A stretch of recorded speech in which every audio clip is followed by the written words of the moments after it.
महाराज जी, नवरात्र में कन्या पूजन होता है अष्टमी नवमी को। तो इसमें किसी जाति की कन्या होनी चाहिए या किसी भी जाति की कन्याएं हों, वो सब बराबर हैं? इस पर थोड़ा बताइए।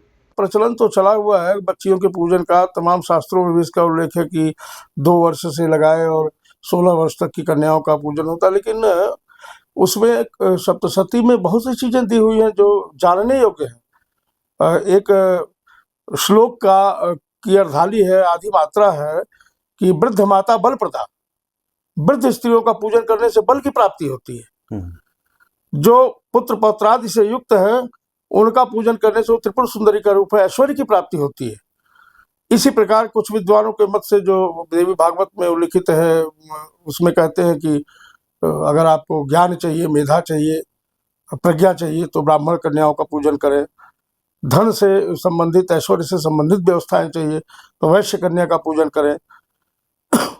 बाहुबल, राज्य विस्तार अथवा किसी विजय की आकांक्षा है, कामना है तो क्षत्रिय कन्याओं का पूजन करें। और अगर आरोग्य की प्राप्ति चाहिए, अन्न की प्राप्ति चाहिए, सेवा साधनों की प्राप्ति चाहिए तो शूद्र कन्याओं का पूजन करें। इसका मतलब केवल ये है कि कन्या केवल कन्या है, वो शक्ति का रूप है, वो देवी का रूप है। उसकी जाति और वर्ग और वर्ण व्यवस्था से हमारा कोई मतलब नहीं होता। तो इसका मतलब वही हुआ कि हम अपनी कन्याओं में देवत्व की स्थापना करें और उनके हृदय से जो आशीर्वाद रूपी ऊर्जा हमें मिले वो हमारे जीवन का मार्ग प्रशस्त करे। तो मुझे लगता है कि स्त्री का जो भी स्वरूप है आपके पास उपस्थित, नवमी तिथि में और अष्टमी तिथि में निश्चित रूप से दोनों तिथियों में किसी न किसी दिन आपको इस शक्ति पूजन की परंपरा का निर्वाह अवश्य करना चाहिए।